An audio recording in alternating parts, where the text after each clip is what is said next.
Alongside Jamie McLennan and Frank Seravalli, I'm Ryan Rishaug here in St. Louis ahead of the NHL skills competition tonight, gentlemen. But we're going to set our sights 1 month from now on the NHL trade deadline. Let's take a run through the Eastern Conference and the Canadian teams, what they might be up to, starting with the Toronto Maple Leafs. Jamie, what do you think Kyle Dubas will look to improve his team on heading into the deadline and the areas that he's got to address? Well, certainly it's goaltending depth. That's one thing that Kyle Dubas needs to add to his organization. Frederik Andersen is the clear-cut number one. Even if Hutchinson, you believe, is the number two, Kaskasua is not the guy for number three coming up. So bigger picture, you need more depth there and somebody to challenge Hutchinson. That will be the number one thing, I believe, on Kyle Dubas's desk, as well as defense depth. Because you've got some young players there, but they're unproven. That is the biggest challenge right now for the Toronto Maple Leafs. The tough part is they're going to have to try and find goaltending depth at a certain price. That's been the biggest issue, is that it's got to be dollars in, dollars out at this point, and that's a tough deal to make for a goaltender. That's why you look at a guy like Alexander Georgiev in New York, who the Toronto Maple Leafs have already been linked to, and you say, well, wait a second.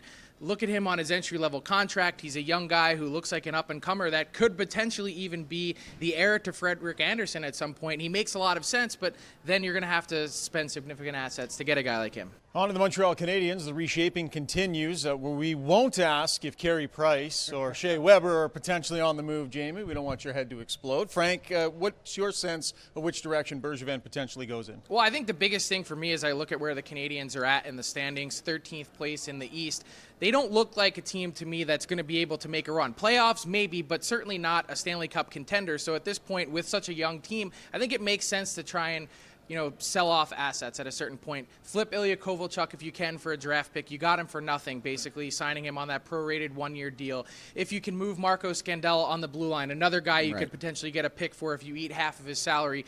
Then the tougher question is a guy like Jeff Petrie. I think teams are going to be lining up to call for a guy like Jeff Petrie. Think about the price that the Toronto Maple Leafs paid last year for Jake Muzzin, first-round pick and 2 prospects. Well, Jeff Petrie plays on the right side. He's signed for next year at a really reasonable rate. He gives you 45 points. He makes the perfect sense for a lot of teams to acquire, but the tough part for the Habs is if you're Marc Bergevin, how do you replace a guy who plays 23 minutes a night for next season when you think your team can take a step forward? And you want him to continue to help a guy like Cale Fleury. That's why Shea Weber's there.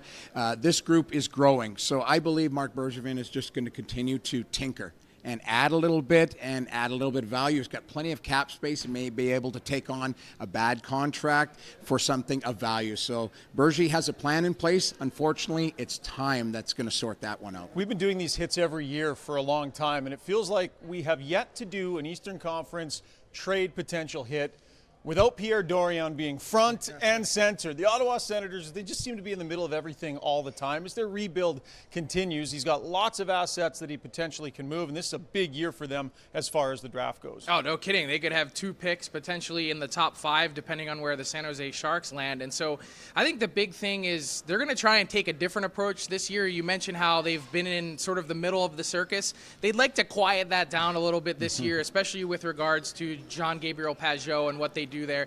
It's a tougher situation because he is an Ottawa native, so you try and figure out this guy is a big part of your team. He's had an excellent year, so do you cash in on potentially selling high, or do you sign this guy to a long-term deal? And look, you never really want to overpay for a player, and so that's really what they're going to have to weigh here. But the tough part, too, is when you look at their salary cap, they got to spend significant dollars next year just, again, to get to the salary cap floor. So maybe he's a guy that he makes sense to keep ultimately rather than trade. But if you could potentially get a first-round pick plus a prospect for a guy like Pageau coming into the year, I don't think we would have been saying that.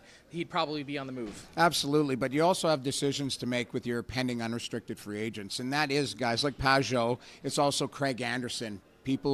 Organizations are looking for depth in net. Craig Anderson is 38 years old. He's a proven starter, but he's also a guy who can add that depth. So there's many decisions to be made. Ron Hainsey, Tyler Ennis, they're all on one-year deals.